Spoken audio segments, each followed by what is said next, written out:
Vejam, tem muita gente que diz, Paulo, você é o assessor informal de imprensa do Flávio. Paulo, você é da campanha. A Quest botou que eu sou assessor do Flávio. Quest botou que eu sou assessor do Flávio. Numa pesquisa que eles não publicaram. Porque não deu o resultado que eles queriam que desse. Nem mexendo na margem de erro, nas amostras, etc. Não conseguiram. Mas o novo guru do bolsonarismo, e eu gostaria muito até de ser, seria legal, né? Já pensou? Íamos ter uma campanha muito diferente.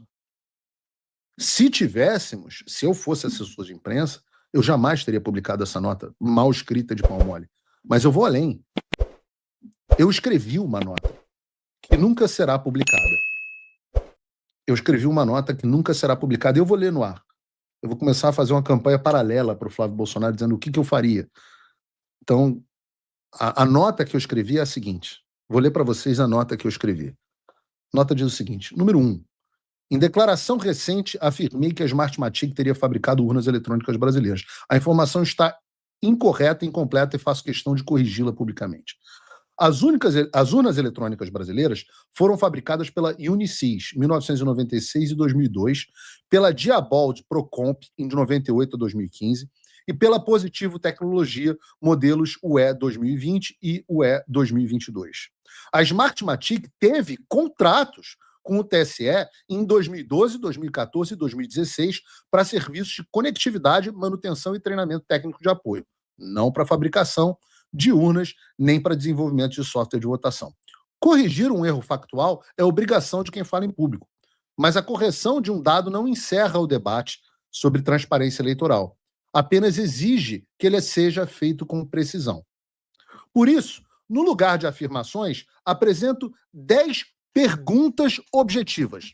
Nenhuma delas acusa ninguém de fraude. Todas tratam de lacunas de verificabilidade que constam de documentos públicos, de auditorias oficiais e da própria legislação brasileira. Eis as 10 perguntas que eu sugeriria que o Flávio fizesse ao Tribunal Superior Eleitoral. A primeira delas é a seguinte. O artigo 59, inciso 4, da Lei 9.504, de 97, determina a assinatura digital que permita o registro digital de cada voto. A regulamentação assina o arquivo do RDV e não cada registro individual.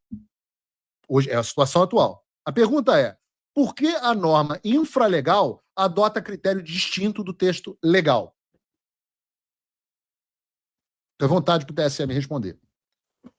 Segunda pergunta. O artigo 66, inciso 6, da Lei 9.504, de 97, prevê auditoria por amostragem através de votação paralela. O teste de integridade utiliza células preenchidas previamente por auditores em ambiente controlado. Como se demonstra que esse formato cumpre a exigência legal? Eu estou dizendo aqui que o TSE está desrespeitando a lei em 2 pontos. Vamos continuar. Item 3. Estou questionando se ele está descumprindo os pontos, melhor dizendo. O artigo 3. Pergunta número 3. O artigo 158 do Código Eleitoral prevê que o resultado presencial seja apurado a partir dos resultados parciais dos 27 tribunais regionais eleitorais. A pergunta: onde estão publicados esses 27 resultados parciais autenticados e conciliados com o total nacional? Pergunta número 4. Parte dos documentos centrais da eleição, os BUs, boletins de urnas, RDVs e zerésimas, essa parte é assinada sob a AC-Urna, autoridade certificadora operada pela própria Justiça Eleitoral, e não sob a ICP Brasil.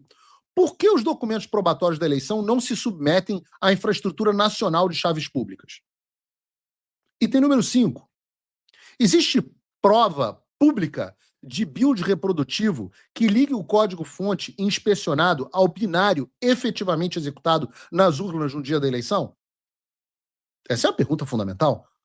Prova de que as urnas inspecionadas têm o código efetivamente executado pelas urnas no dia da eleição. Existe alguma prova disso? Item 6. As Forças Armadas, entidade fiscalizadora prevista em resolução do TSE, registraram em 2022 que computadores acessaram rede externa durante a compilação do código-fonte e pediram investigação técnica. Essa investigação foi realizada? Qual foi o resultado? Sétima pergunta que eu gostaria que o Flávio fizesse na sua nota. A inspeção do código-fonte ocorre em ambiente controlado, com vedação, registro e extração de material. Existe um registro público consolidado de quem inspecionou o que foi apontado e como cada apontamento foi resolvido? Item número 8. O teste público de segurança é limitado em tempo, escopo e infraestrutura definidos pelo próprio TSE. Ele testa o cenário de ameaça interna, pessoal com acesso privilegiado legítimo. A pergunta é, o TSE testa a possibilidade do seu próprio pessoal, servidores que ganham uma merreca e que seriam facilmente subornados por potências internacionais? Há um teste num cenário de ameaça de segurança interna? Se sim, com quais controles verificados? Item número 9. A verificação de integridade e autenticidade dos sistemas instalados nas urnas preparadas é feita por amostragem de até 6% por zona eleitoral. Qual o fundamento técnico dessa taxa e o que assegura as urnas não amostradas? Item número 10. Última pergunta das 10 que o Flávio Bolsonaro, na minha opinião, deveria fazer na sua nota ao TSE e estabelecer esse debate público no Brasil. Item 10. A Resolução 23.763/2026 institui nova política de segurança de informação da Justiça Eleitoral, com prazo de adequação até 31 de dezembro de 2027, mais de um ano após a eleição de 2026. Vejam, né, esse sistema que seria perfeito, que o Flávio, segundo a campanha, confia integralmente, ele vai sofrer uma transformação. Há uma nova política de segurança da informação da Justiça Eleitoral. Só que ela só vai valer a partir de, se eles não prorrogarem, 31 de dezembro de 2027. A pergunta que se faz aqui é a seguinte: para as eleições de 2026, quais controles compensatórios estarão em vigor no pleito deste ano?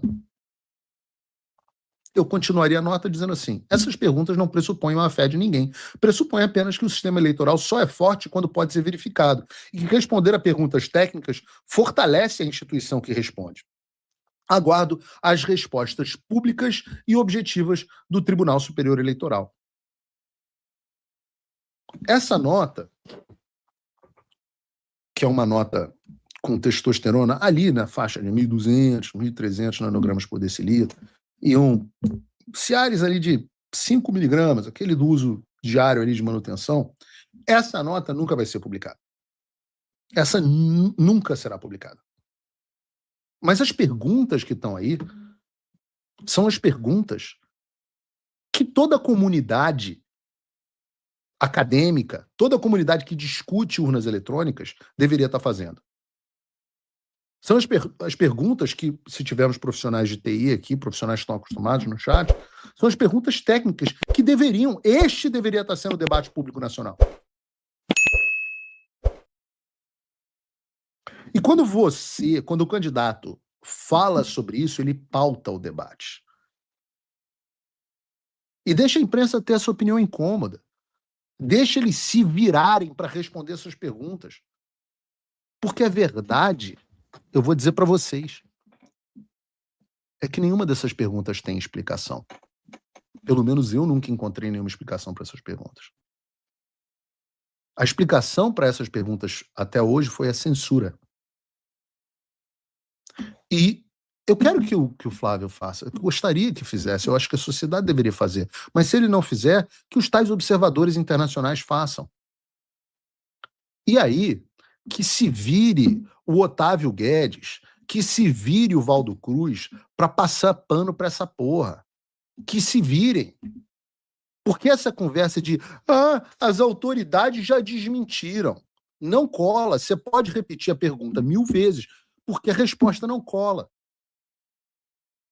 Entendam, vocês que estão em casa me assistindo, entendam.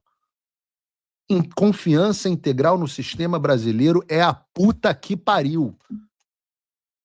É a puta que pariu. Não tem como falar algo que não seja um palavrão para quando alguém diz que tem confiança integral no sistema eleitoral brasileiro depois disso que eu estou dizendo aqui.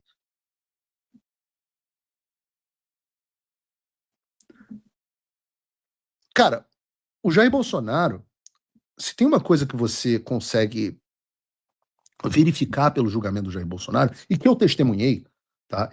Eu testemunhei, ninguém me contou, isso eu testemunhei. O Jair Bolsonaro tinha certeza, convicção, de que antes da posse do Lula apareceria uma prova incontestável de fraude nas eleições.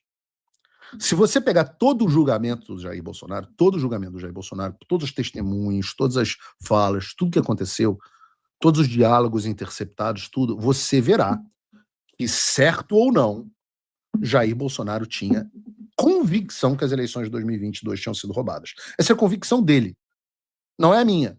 Convicção dele. Então, o herdeiro político daquele sujeito que tinha convicção de que as eleições de 2022 tinham sido roubadas, dá uma declaração dizendo: não, eu tenho confiança. A campanha dele, eu tenho confiança integral no sistema eleitoral brasileiro.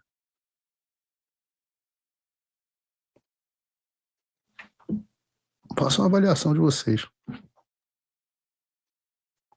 Ah, mas Paulo, se o Flávio falar isso, ele ficará inelegível. Se ele fizer as perguntas que eu estou fazendo, ele vai ficar inelegível? Como? Como? E eu pergunto a você: ah, Paulo, é tudo verdade, mas o Flávio não pode falar. Mas se é verdade, você não confia no sistema. E se você não confia no sistema, você vai deixar o sistema sem nenhum tipo de supervisão, fiscalização? Enquanto esse debate está rolando no mundo inteiro, é simples. Ele deve falar: só estou fazendo perguntas. O TSE, em vez de atacar o mensageiro, deve explicar esses pontos. O mundo inteiro está discutindo esse assunto. Parece que só o Brasil é um problema, não é verdade? USA Brasileiras. Entre no site e saiba como adquirir o seu modelo exclusivo. Para mulheres de bom gosto e que são femininas. USA Brasileiras, o seu chinelo perfeito.